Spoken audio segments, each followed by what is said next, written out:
This video is sponsored by Cool Stuff Inc. With free weekly content and free shipping over $100, you can save 5% site-wide by using the promo code MTGMudsta. I'm also sponsored by Face to Face Games, Canada's premier Magic the Gathering store. Using the promo code MTGMudsta will get you 5% off site-wide, with eligible orders getting free shipping Canada-wide. If you're looking for a direct way to help the channel, please consider joining my Patreon and becoming a member of the generic Goblin Gang. Hey gang, and welcome back.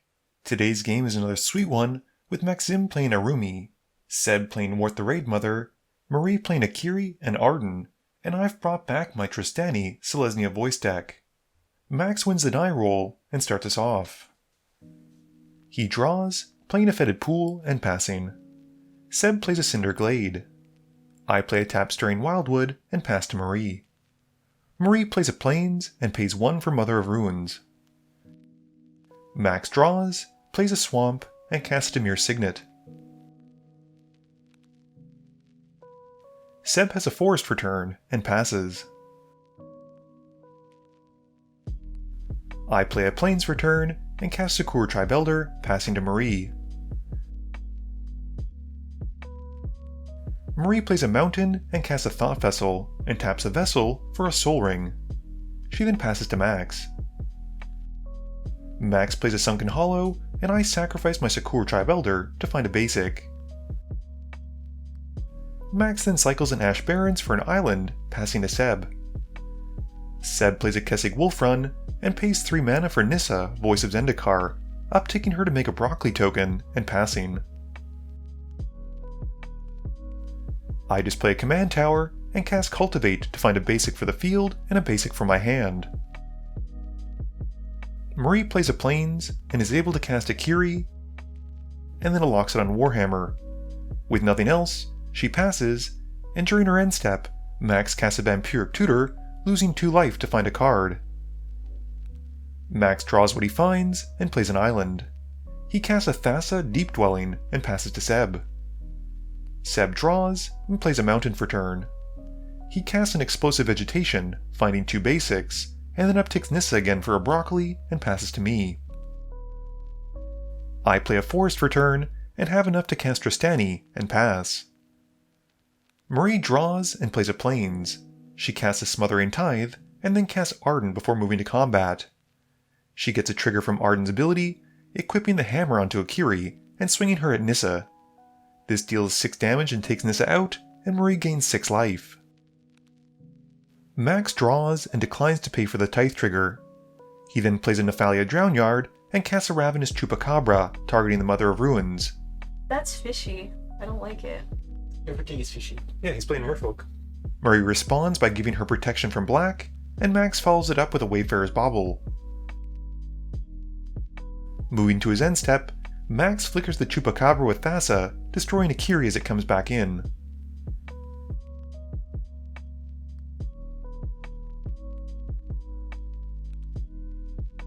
Seb draws and pays the 2, and then plays a Forest in his main phase. He's got enough for a Twinning Staff still, and passes to me. I don't pay the 2 as I draw, and play a Forest. I play an Elvish Mystic, gaining 1, and then a Reclamation Sage, which as it enters, gains me 1 and blows up the Tithe. Marie draws and plays a Great Furnace as her land for turn. She goes to combat, equipping Ardenn with the Warhammer, and swings it at Max. Max takes 5, while Marie gains 5, and after that, Marie passes. Max draws and plays a Bloodstained Mire for turn, sacrificing it and losing 1 for a Swamp. He then casts a Brainstealer Dragon, and as he moves to his end step, we all exile our top cards from our libraries, and he then flickers the Chupacabra, which as it comes back, destroys Trostani.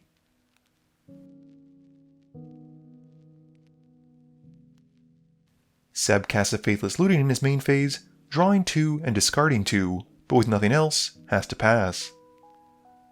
I play a Rogue's Passage, and then cast Angel of Sanctions. As it enters, I exile Thassa with the trigger, and then move to combat.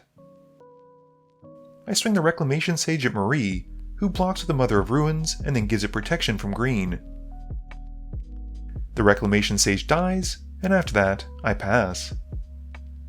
Marie draws and plays a Buried Ruin. She then plays Balin, Wandering Knight, and recasts Akiri.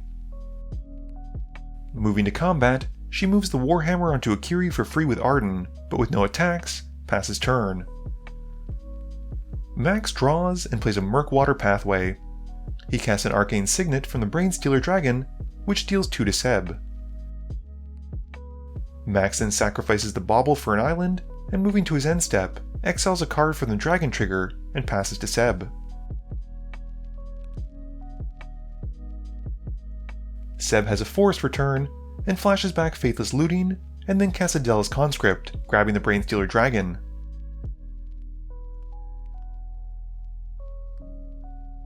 Moving to combat, he swings the dragon at max, dealing 6, and after that, moves to his end step and exiles the top card of each of our libraries before giving the dragon back. I draw and play an Elemental Bond in my main phase.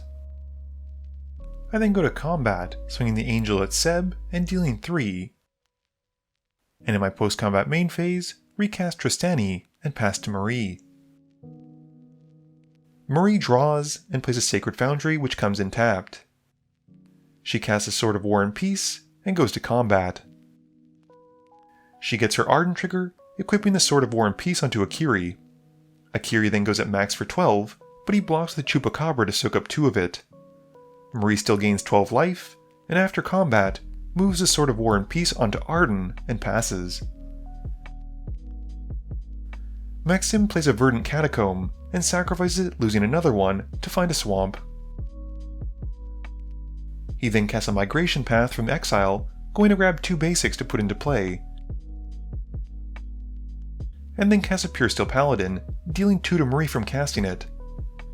Max then follows up with Araumi, and moving to his end step, exiles the top card of each of our libraries and passes to Seb.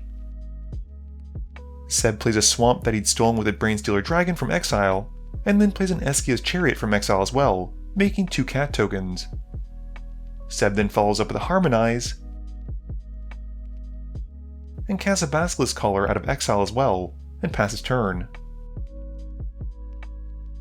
My turn has me drawing and casting a Grapple with the Past in my main phase, milling some cards and returning a Plains to my hand.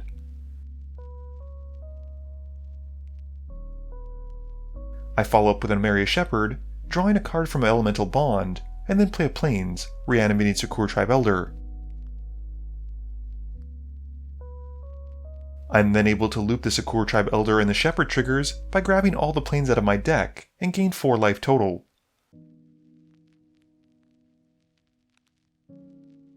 With my last Plains trigger instead of the Sakur Tribe Elder, I grab a Karmic Guide, which brings back Reclamation Sage.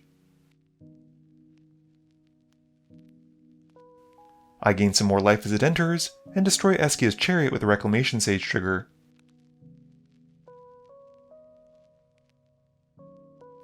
Moving to combat, I swing the Angel of Sanctions at Seb, dealing 3.